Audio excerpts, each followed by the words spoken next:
Hi, this is Aaron, and today I'm going to show you how to repair a Logitech track ball.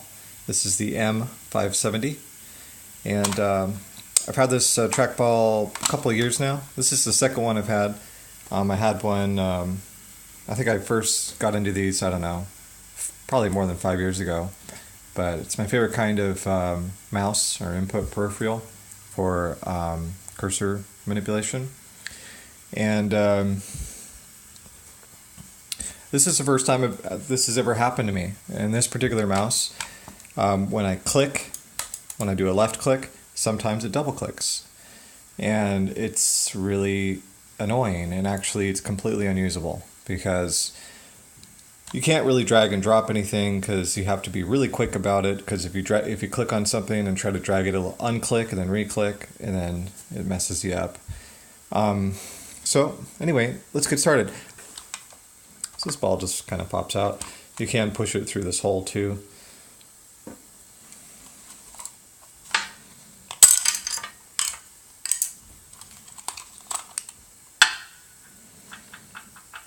Oh, okay, yeah, so you have to remove all these pads. So I'm just going to set them down with the sticky side up.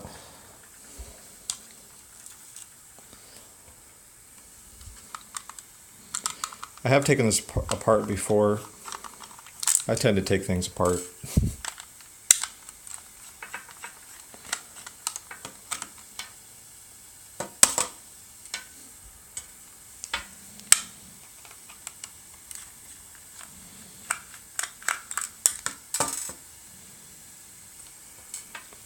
There's another screw under the sticker right here.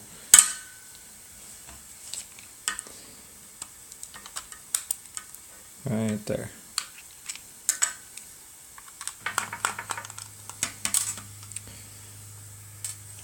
Okay.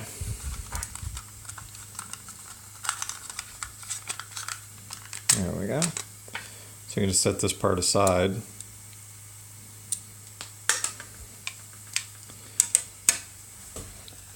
Okay, so here's the two mouse buttons. Here's one here, micro switches in here.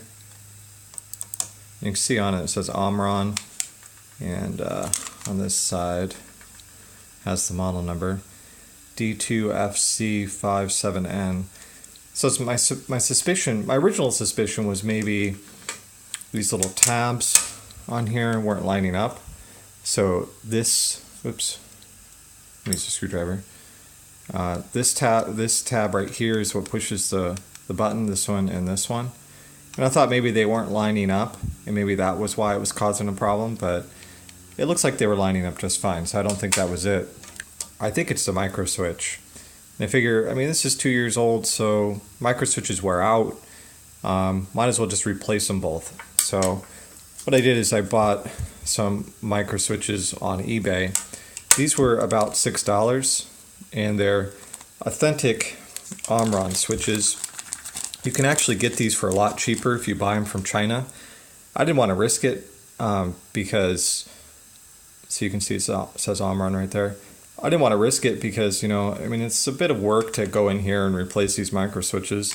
I didn't want to replace them with something that was going to break in just a few months. So I figured the Omrons would probably last at least 2 years. Okay, so let's go ahead and replace them. There's a few screws here we got to undo.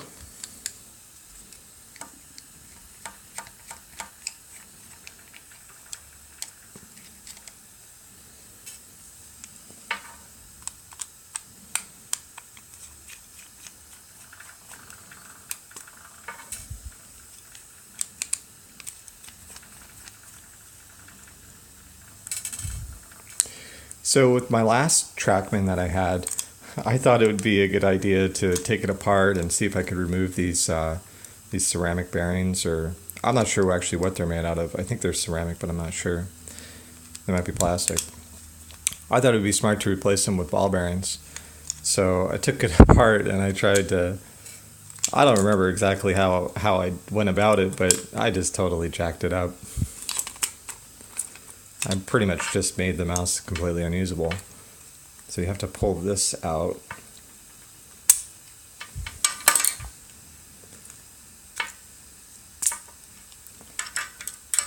Okay, that should free that up. So I'll just set this aside. I think it might just be a little bit easier to get in there.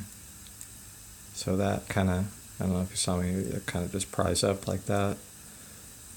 And then pull it out. Actually, you know, I don't recommend doing that because sometimes these types of connections are really difficult to get lined back up again. But I'm going to set that aside for now. Okay. So you can look, so here's the new switch. You can see there's 3 leads on there. And so if you look at the switch and then flip it over, you can see the 3 leads on this side. So there's that switch and then the 3 leads right there. So we have to remove those. Or we have to remove the solder anyway. I'm going to get my soldering iron here. Get some, let me put that closer into the view. Put some solder on there. And I've got one of these plungers or extractors, solder extractors. Another way that you can do this is with braids, with the copper braids, which I also like. This is quicker once you master the technique with one of these. I'm not a master, but I'm good enough at it that it actually works really well. I was put off by these originally when I first had one, but once you get it down, these are actually really effective, and I think they're better than the braid. But the braid works well too. I think the real secret here is to try to get it right on top of that solder joint and to get as much suction as possible. So I like to get it ready. Like that's what I'm going to do. And press the button. Also, this is helpful if you have like some helping hands or something to hold the circuit board down, which I don't at the moment. Also, it helps to have some solder on the iron, of course. And that's to help transfer the heat.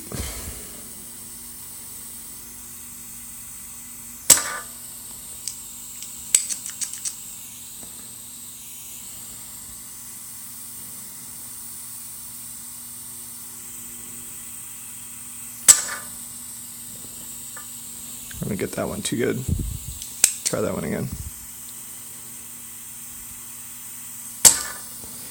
Now, whenever you touch the soldering iron to the circuit board, you don't want to hold it there very long because you can damage components. Let me go ahead and move over here and get this one.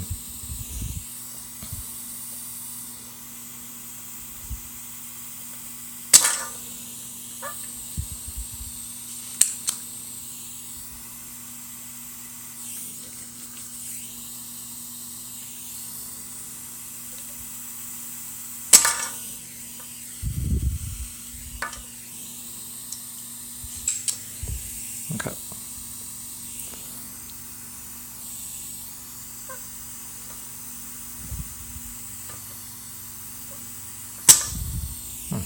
Good. All right, let me take a look and see where I'm at. Oh, those look really clean. Looks like I need to get some more off of that one maybe. But I think it might be clean enough now that I can get these out. So let me just go ahead and try. So next what I like to do is grab onto it and put some pressure on there, and then just put a tiny bit of solder on the tip here, and just try to heat this up a little. There. So just, I don't know if you saw that lead went in.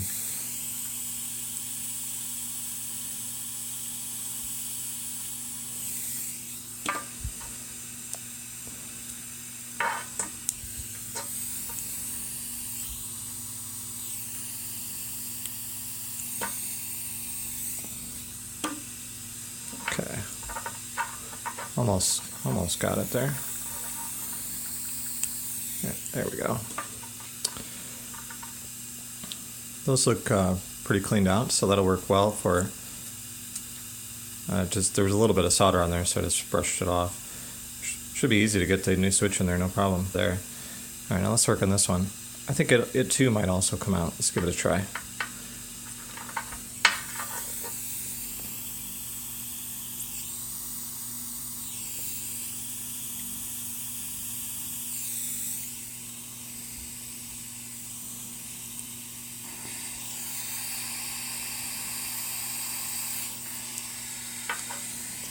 One way to put tension on is to like put one finger here and one finger here and squeeze.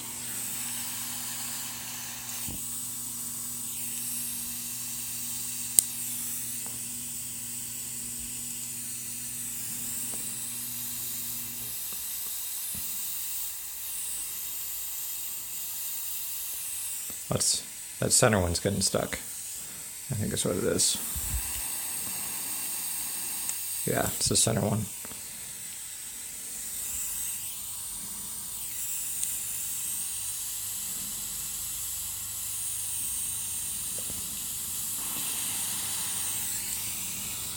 Let me try extracting the solder again on that one.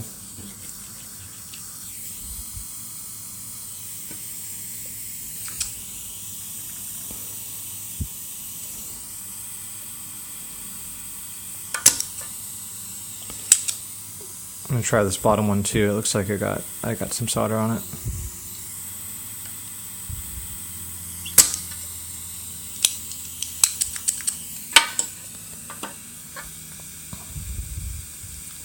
You know, if you're not sure if this is something you want to do to your mouse, if you're having the same problem, or maybe you have a different problem, but you know you need to replace these micro switches. You know, I mean,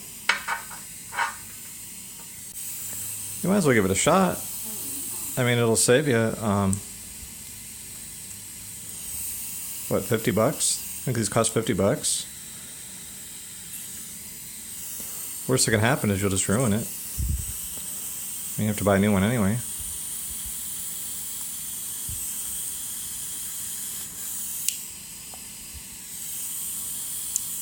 There we go. Now, these holes aren't very clear, so I'm going to see if I can clean them up real quick.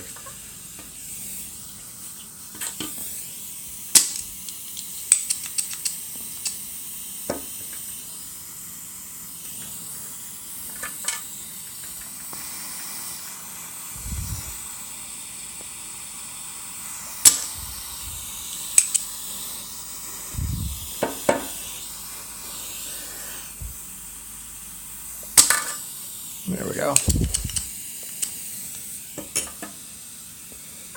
Now that they're clean, see through them. All right. Yeah, it doesn't look too bad either. Okay, just gonna make sure that it's cleaned off. You want to also just check and make sure. Sometimes solder splatters, and you just want to look through and just make sure that you didn't get any splatter anywhere. But looks pretty good. Check the other side real quick. Oh, looks good on this side. All right, I think we're ready for those new switches.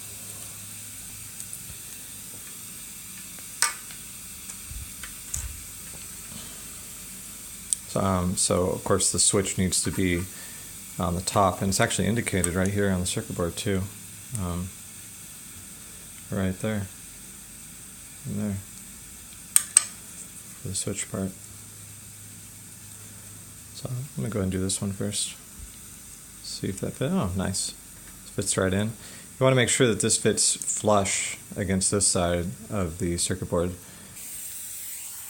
Get some solder on my soldering iron. And here we go.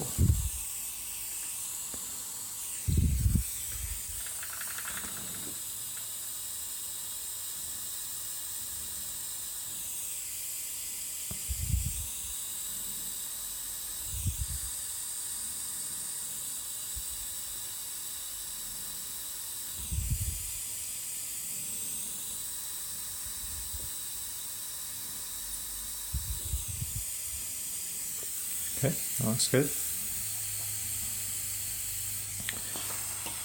Alright, let's go ahead and do the next one. You can see that's just about as flush as I can get it there.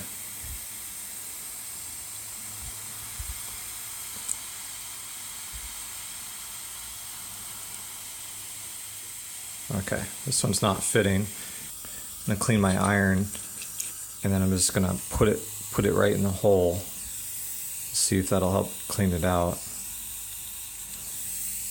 Let me try that again.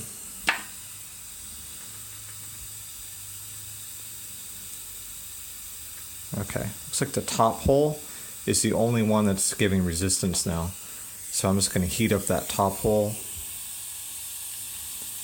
until that lead comes through. You want to be careful. You don't want to do that when you have more than one hole that's offering resistance, because then it could get stuck in there, and you're gonna probably have to take it back out or something. It could be a real pain. But anyway, I got it flush now. About as flush as that can be. All right.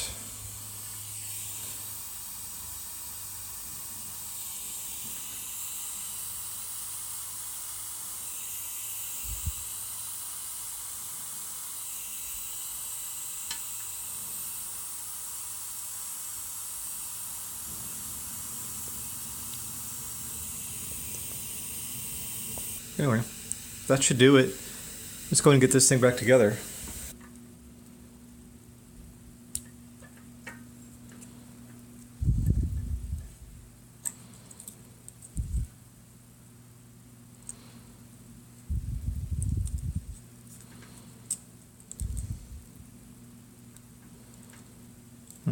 That wasn't too bad though.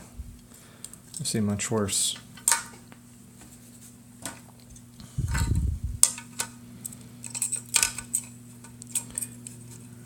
Okay, so this, here, let me bring this up.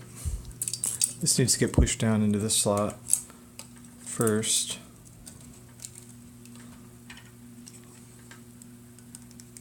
There we go. And this one needs to get pushed down too, but it kind of just slides in there easily. This part, this plastic part here, it goes in that slot right there, like that. Anyway, but let's get the screws in.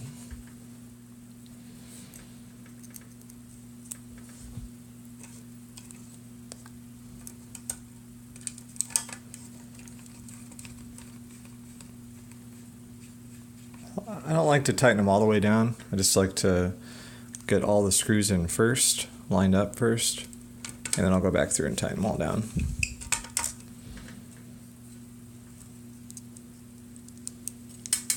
Oops.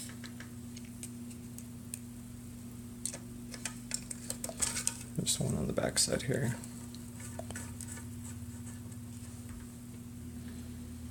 You can see there's a space for that to drop into.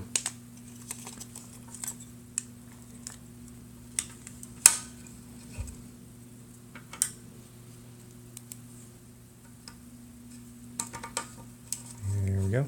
Okay, I'll go ahead and tighten this one down, because that's the last one.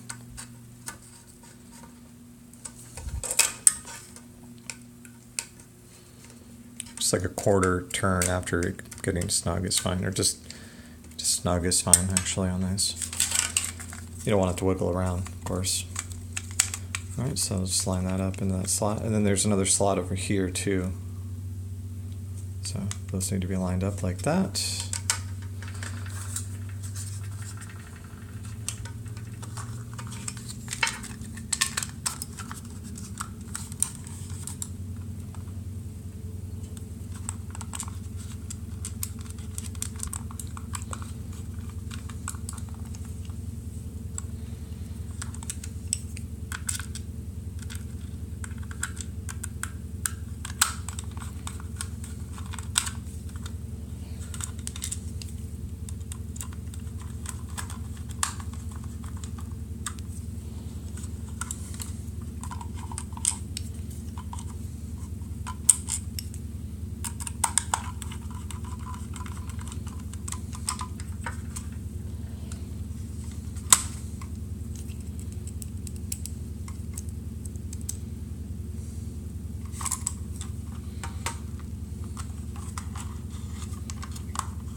Okay.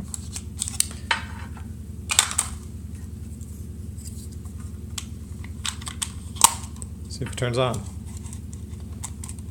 Yeah, good, it turns on. The light, don't know if you can see that the light did come on though. Alright.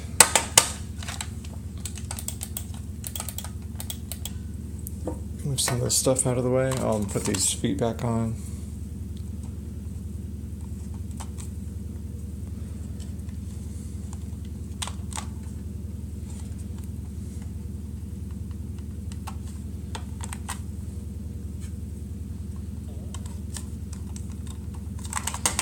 move these.